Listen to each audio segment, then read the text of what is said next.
Hello दोस्तों, स्वागत है आपका अपने चैनल एग्जामिज़न पे। तो फिर से मैं हाजिर हूँ 6 अप्रैल 2021 के इंपॉर्टेंट इवेंट्स के साथ। आप कंप्लीट वीडियो ध्यान से देखें क्योंकि लास्ट में आपको 2 क्वेश्चंस के जवाब देने हैं।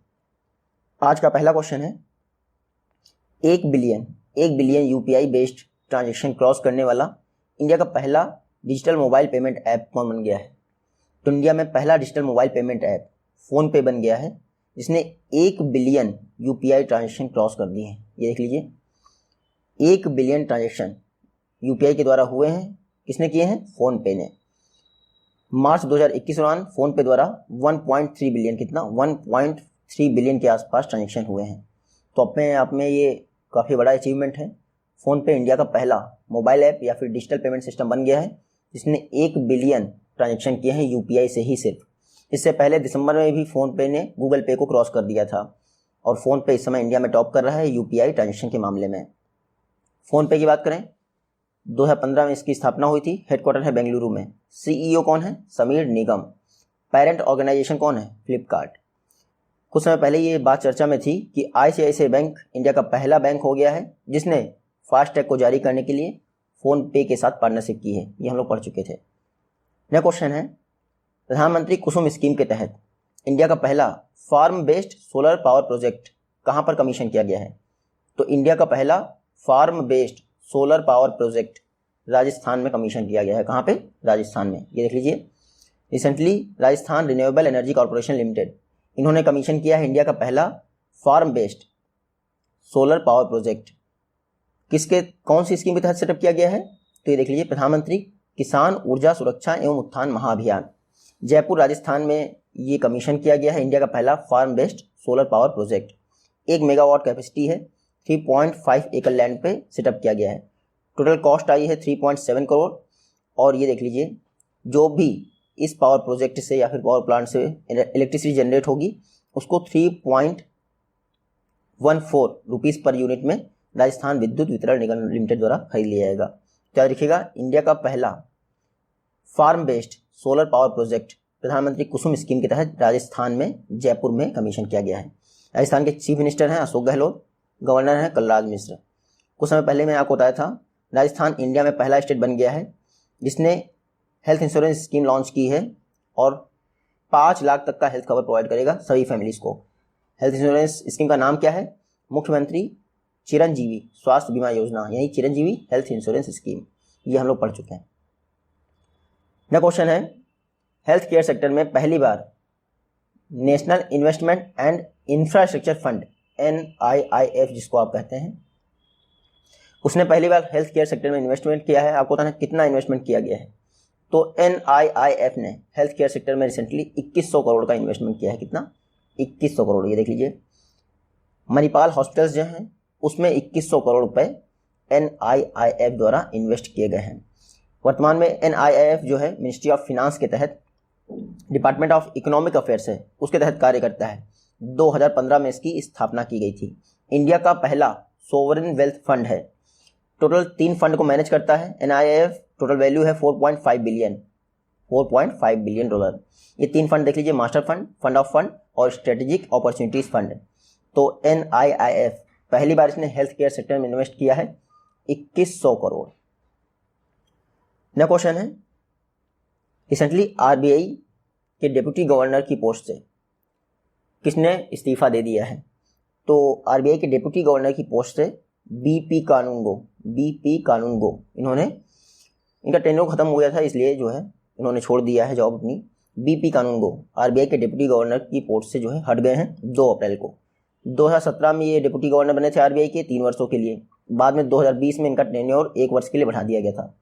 वर्तमान में RBI में अब 3 डिप्टी गवर्नर रह गए हैं, राजेश्वर राव, MK जैन और माइकल पात्रा, क्योंकि BP कानूनगो हट गए हैं। अब BP कानूनगो की जगह पे कोई और अपॉइंट होगा तो हम लोग वो पढ़ लेंगे। RBI की बात करें, 1 अप्रैल 1935 को RBI की स्थापना कोलकाता में हुई थी RBI एक्ट 1934 के द्वारा। हिल्टन यंग कमीशन की सिफारिश पर इसकी स्थापना हुई थी। बाद में इसका हेडक्वार्टर कोलकाता से मुंबई ट्रांसफर किया गया था 1937 में। RBI को 1949 में नेशनलाइज किया गया था। उसी वर्ष बैंकिंग रेगुलेशन एक्ट भी पास हुआ था। जो शेड्यूल कमर्शियल बैंक होती हैं वो RBI एक्ट 1934 की 2nd शेड्यूल में लिस्टेड होती हैं। हेडक्वार्टर मैंने आपको बता दिया मुंबई में है। वर्तमान में RBI के 25th गवर्नर कौन है? शक्तिकांत दास। RBI के फर्स्ट गवर्नर थे ऑसबॉर्न स्मिथ। फर्स्ट भारतीय गवर्नर कौन? CD देशमुख थे। नेक्स्ट क्वेश्चन है, विराट कोहली रिसेंटली किस इंश्योरेंस कंपनी के ब्रांड एम्बेसडर बने हैं? तो Virat Kohli recently digit insurance के ब्रांड एम्बेसडर बने हैं। ये देख लीजिए, ये हैं विराट कोहली, ये हैं डिजिट इंश्योरेंस के ब्रांड एम्बेसडर बने हैं। डिजिट इंश्योरेंस ऐसे मैं कवर नहीं करता, लेकिन 2021 की पहली यूनिकॉर्न कंपनी बनी थी डिजिट इंश्योरेंस, इसलिए ये इंपॉर्टेंट हो गया। तो याद रखिएगा, एग्जाम में आपसे ये भी पूछ सकते हैं कि 2021 में पहली यूनिकॉर्न कंपनी कौन सी थी? डिजिट इंश्योरेंस, जिसके ब्रांड एम्बेसडर बने हैं विराट कोहली। डिजिट इंश्योरेंस का हेडक्वार्टर है बेंगलुरु में, और इसके फाउंडर एंड CEO कौन है? कामेश गोयल, याद रखिएगा, कामेश गोयल। नेक्स्ट क्वेश्चन है, national policy for rare disease 2021 किसने अप्रूव किया है? तो national policy for rare disease, इसको डॉक्टर हर्षवर्धन द्वारा अप्रूव कर दिया गया है। ये देख लीजिए, हेल्थ मिनिस्टर डॉक्टर हर्षवर्धन द्वारा रेयर डिजीज पॉलिसी यानी national policy for rare disease, इसको 2021 इसको अप्रूव कर दिया गया है। इसका मेन पर्पज़ है जो रेयर डिजीज के ट्रीटमेंट होते हैं उनमें हाई कॉस्ट आती है ट्रीटमेंट के लिए, उसको कम करना, साथ ही साथ primary and secondary health care infrastructure को बेहतर बनाना ताकि प्रिवेंटिव हेल्थ केयर को बढ़ावा दिया जा सके। तो national policy for rare disease 2021 किसने अप्रूव किया है? डॉक्टर हर्षवर्धन ने। जो हमारा बजट इस बार आया था उसमें राष्ट्रीय आरोग्य निधि की बात की गई थी। उस राष्ट्रीय आरोग्य निधि में कहा गया था कि रेयर डिजीज के ट्रीटमेंट के लिए 20 लाख रुपए का सपोर्ट दिया जाना चाहिए, और ये वन टाइम ट्रीटमेंट के लिए दिया जाएगा, याद रखिएगा।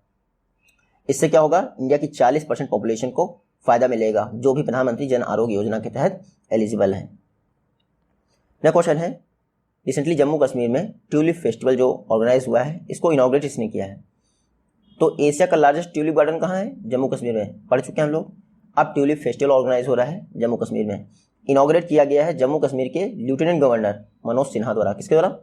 मनोज सिन्हा। ये देख लीजिए, कश्मीर वैली में रिसेंटली ट्यूलिप फेस्टिवल को इनॉग्रेट किया गया है मनोज सिन्हा द्वारा। 15 लाख फ्लावर 64 वेराइटीज़ के जो है प्रेजेंट किए जाएंगे। इंपॉर्टेंट ये है कि ये ट्यूलिप गार्डन जो है एशिया का लार्जेस्ट ट्यूलिप गार्डन वो जबरवान माउंटेन्स पर है, जो कि डल लेक के बिल्कुल पास में आता है। ये ट्यूलिप फेस्टिवल 5 दिनों तक चलेगा एशिया के लार्जेस्ट ट्यूलिप गार्डन में, और ये मैंने आपको बताया था कि 25 मार्च को ही ये जो ट्यूलिप गार्डन है ये आम पब्लिक के लिए ओपन कर दिया गया है। जम्मू कश्मीर की बात करें तो 31 अक्टूबर 2019 को यहाँ से आर्टिकल 370 एबॉलिश हो गया था, तब से ये यूनियन टेरिटरी बन गया, और लद्दाख भी। जम्मू कश्मीर के फर्स्ट लेफ्टिनेंट गवर्नर कौन थे? GC मुर्मू, जो इस समय इंडिया के कैग हैं, कंट्रोलर एंड ऑडिटर जनरल। वर्तमान में कौन है लेफ्टिनेंट गवर्नर? मनोज सिन्हा। और याद रखिएगा, कंचौथ फेस्टिवल उस समय पहले ही जम्मू कश्मीर में मनाया गया है। नेक्स्ट क्वेश्चन है, किस इंडियन इंस्टीट्यूट द्वारा विजुअली इंपेयर्ड लोगों के लिए एक टच सेंसिटिव वॉच बनाई गई है? तो विजुअली इंपेयर्ड लोगों के लिए रिसेंटली IIT कानपुर ने एक टच सेंसिटिव वॉच बनाई है। ये देख लीजिए, IIT कानपुर के प्रोफेसर्स ने एक टच सेंसिटिव वॉच बनाई है विजुअली इंपेयर्ड लोगों के लिए। जो दृष्टिबाधित लोग हैं उनके लिए ये टच सेंसिटिव वॉच बनाई गई है। इससे उनको टाइम वाइब्रेशन के हिसाब से पता चल जाता है। इसको डेवलप किसने किया है? तो स्पेसिफिक नाम है सिद्धार्थ पांडा। क्या नाम है? सिद्धार्थ पांडा। IIT कानपुर में प्रोफेसर हैं। इन्होंने विजुअली इंपेयर्ड लोगों के लिए टच सेंसिटिव वॉच बनाई है, इतना याद रखिएगा। IIT कानपुर की बात करें 1959 में स्थापना हुई थी। इंडिया का ओल्डेस्ट IIT कौन सा है? IIT खड़गपुर। कई बार एग्जाम में पूछ लेते हैं। नेक्स्ट क्वेश्चन है, संकल्प से सिद्धि जो कि village and digital connect drive है, इसको ट्राइफेड द्वारा लॉन्च किया गया है। संकल्प से सिद्धि ड्राइव को ट्राइफेड ने लॉन्च किया है। आपको पता है ट्राइफेड की स्थापना कब हुई थी? तो 1987 में ट्राइफेड की स्थापना की गई थी। Multi state cooperative society act जो है उसके तहत इसकी स्थापना की गई थी। रिसेंटली ट्राइफेड द्वारा village and digital connect drive संकल्प से सिद्धि लॉन्च की गई है। TRIFED ministry of tribal affairs के तहत कार्य करता है।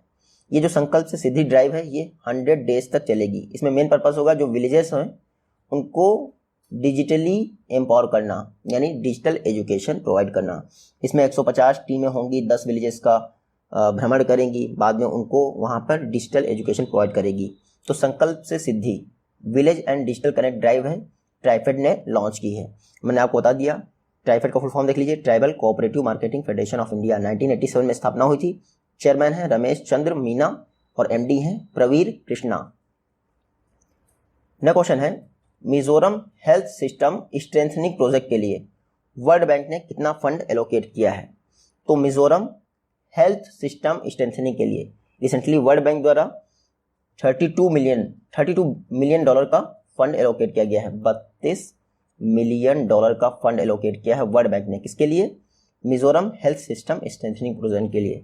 यानी मिजोरम में जो हेल्थ केयर सिस्टम है उसको बेहतर करने के लिए वर्ल्ड बैंक द्वारा ये 32 मिलियन डॉलर दिए गए हैं। मिजोरम का जो department of health and family welfare है, जितनी भी सब्सिडीज़ देता है या फिर हेल्थ केयर फैसिलिटीज़ को डेवलप कर रहा है, उसमें ये 32 मिलियन डॉलर यूज़ किए जाएंगे। तो एग्जाम में आपसे ये भी पूछ सकते हैं, वर्ल्ड बैंक ने रिसेंटली 32 मिलियन डॉलर किस स्टेट में हेल्थ केयर इंफ्रास्ट्रक्चर के लिए दिए हैं? तो मिजोरम के लिए। वर्ल्ड बैंक की बात करें, दो संस्थाओं से मिलकर बना है, IBRD और IDA, international bank for reconstruction and development और इंटरनेशनल डेवलपमेंट एसोसिएशन। स्थापना हुई थी वर्ल्ड बैंक की 1944 में। हेडक्वार्टर है वॉशिंगटन DC में। प्रेसिडेंट कौन है? David Malpass. MD and CFO कौन है? अंशुला कांत। वर्ल्ड बैंक में टोटल 189 कंट्रीज मेंबर हैं जो कि IBRD की मेंबर हैं। यह क्वेश्चन है, वर्ल्ड बैंक और AIIB द्वारा किस इंडियन स्टेट में canal based drinking water project के लिए 300 मिलियन का अप्रूवल दिया गया है? कितने? 300 मिलियन डॉलर का अप्रूवल दिया गया है। देखिए पेच ये है कि ये 300 मिलियन डॉलर का अप्रूवल तो दिया गया है, लेकिन इसमें वर्ल्ड बैंक और AIIB 105 ही दे रही है, यानी कि 210 मिलियन डॉलर ही दे रही है। बाकी अभी पढ़ते हैं हम लोग। तो पंजाब में 300 मिलियन डॉलर के प्रोजेक्ट को अप्रूव किया गया है वर्ल्ड बैंक और AIIB द्वारा। ये canal based drinking water project है। ये देख लीजिए, वर्ल्ड बैंक और एशियन इंफ्रास्ट्रक्चर इन्वेस्टमेंट बैंक, इन्होंने 300 मिलियन डॉलर के canal based drinking water project के लिए अप्रूवल दे दिया है। तो ये जो प्रोजेक्ट है इसमें 105 मिलियन डॉलर IBRD देगा, जो कि वर्ल्ड बैंक की बॉडी है, मैंने आपको बताया। 105 मिलियन डॉलर AIIB देगा, एशियन इंफ्रास्ट्रक्चर इन्वेस्टमेंट बैंक। बाकी 90 मिलियन डॉलर कौन लगाएगा? पंजाब। तो 300 मिलियन डॉलर का ये प्रोजेक्ट है canal based drinking water project. इसमें 105 वर्ल्ड बैंक देगा, 105 AIIB देगा और 90 मिलियन डॉलर कौन देगा? पंजाब। पंजाब के चीफ मिनिस्टर कौन है? कैप्टन अमरिंदर सिंह। गवर्नर है VP सिंह बदनौर। इससे इंपॉर्टेंट है कि एशियन इंफ्रास्ट्रक्चर इन्वेस्टमेंट बैंक की बात कर ले, 2016 में स्थापना की गई थी, बीजिंग में इसका हेडक्वार्टर। 103 इसके मेंबर है। प्रेसिडेंट हैं जिन ली क्वान, जो कि चाइना से बिलोंग करते हैं। नेक्स्ट क्वेश्चन है, नेशनल मैरीटाइम डे ये किस दिन सेलिब्रेट किया जाता है? तो हर वर्ष 5 अप्रैल को नेशनल मैरीटाइम डे सेलिब्रेट किया जाता है। ये देख लीजिए, हर बार की तरह इस बार भी 58वां एडिशन मनाया गया है नेशनल मैरीटाइम डे का। कब मनाया गया है? 5 अप्रैल को मनाया गया है। पहली बार 1964 में मनाया गया था। 1964 में मनाया गया था नेशनल मैरीटाइम डे 5 अप्रैल को। अच्छा, 5 अप्रैल को ही क्यों मनाया जाता है? क्योंकि 5 अप्रैल 1919 को इंडिया की पहली बोट मुंबई से UK के लिए रवाना हुई थी, इसीलिए 5 अप्रैल को नेशनल मैरीटाइम डे मनाया गया था।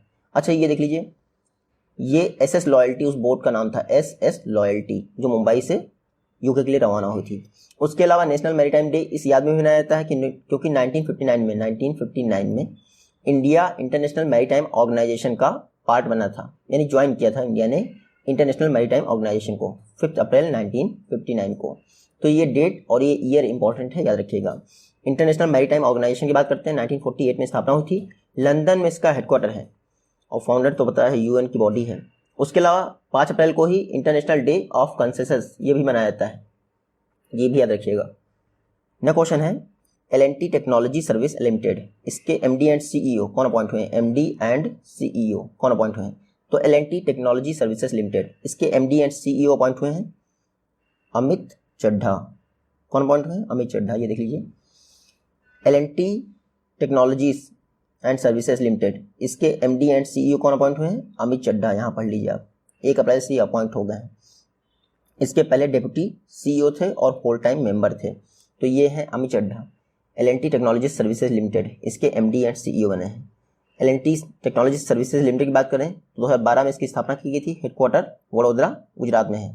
चीफ फाइनेंशियल ऑफिसर हैं राजीव गुप्ता और अब MD एंड CEO बने हैं अमित चड्ढा। नेक्स्ट क्वेश्चन है, नेवल शिप्स यानी नेवी के जो शिप होते हैं उनको मिसाइल अटैक से बचाने के लिए एक एडवांस कैफ टेक्नोलॉजी किसने डेवलप की है? तो एडवांस कैफ टेक्नोलॉजी ये डेवलप की है DRDO ने, ताकि इंडिया के नेवल शिप्स को मिसाइल अटैक से बचाया जा सके। ये देख लीजिए, DRDO द्वारा एक एडवांस कैफ टेक्नोलॉजी डेवलप की गई है ताकि मिसाइल अटैक से नेवल शिप्स को बचाया जा सके। जोधपुर में जो डीआरडीओ की लेबोरेटरी है उसने 3 वेरिएंट डेवलप किए हैं मिसाइल टेक्नोलॉजी के, जो नेवल शिप्स को बचाएंगे। ये short range Kaif rocket, medium range Kaif rocket और लॉन्ग रेंज कैफ रॉकेट। ये क्या करेंगे, इंडियन नेवी के जो शिप्स होते हैं उनको मिसाइल अटैक से बचाएंगे। तो डीआरडीओ की लेबोरेटरी जो जोधपुर में है, ये याद रखिएगा, उसने डेवलप किया है एडवांस कैफ टेक्नोलॉजी, ताकि नेवल शिप्स को मिसाइल अटैक से बचाया जा सके। और कुछ समय पहले ही राजनाथ सिंह ने कॉन्ग्रेचुलेट किया था डीआरडीओ को। क्यों? क्योंकि light weight bullet proof jacket बनाई थी डीआरडीओ की एक लेबोरेटरी ने, जिसका वेट था 9 kg। डीआरडीओ की स्थापना कब हुई थी? 1958 में। हेडक्वार्टर है न्यू दिल्ली में। मोटो है strength is the origin, strength origin is in knowledge. Chairman कौन है? DG सतीश रेड्डी। हिंदी में मोटो पढ़ लीजिए, बलस्य मूलम विज्ञानम। नेक्स्ट क्वेश्चन है, रिसेंटली किस इंडियन स्टेट में Ramayan museum and culture centre set up किया जा रहा है? तो सभी को पता ही होगा, यूपी में Ramayan museum and culture centre set up किया जा रहा है। ये देख लीजिए, योगी आदित्यनाथ जी की जो गवर्नमेंट है उन्होंने डिसाइड किया है कि 10 एकड़ भूमि है, 10 एकड़ भूमि में, अब तो विवाद जीत ही गए हैं तो भूमि इनके पास काफ़ी ज़्यादा है। तो ये देख लीजिए, जो राम सनेही घाट है अयोध्या में, वहाँ पर 10 एकड़ भूमि में Ramayan museum and culture centre स्थापित किया जाएगा। इंटरनेशनल लेवल का होगा, बाकी ये बताने की जरूरत नहीं कि यहाँ पे क्या किया जाएगा। Ramayan museum and culture centre में रामायण की विषय में सारी जानकारी अवेलेबल होगी, ठीक है। ये यहाँ आप पढ़ लीजिएगा, ये इंपॉर्टेंट नहीं है। यूपी के चीफ मिनिस्टर हैं योगी आदित्यनाथ, गवर्नर है आनंदीबेन पटेल। इंडिया की first female chief minister Sucheta Kripalani कहाँ बनी थी? यूपी में बनी थी। इंडिया की first female governor Sarojini Naidu कहाँ बनी थी? यूपी में ही बनी थी। और कुछ समय पहले ही यूपी के कुशीनगर में बनाना फेस्टिवल स्टार्ट किया गया है। कुशीनगर में ही इंडिया का 87वां एयरपोर्ट, इंटरनेशनल एयरपोर्ट रन किया जा रहा है, आपको पता ही है। नेक्स्ट क्वेश्चन है, फेमस पर्सनालिटीज जिनका निधन हो गया।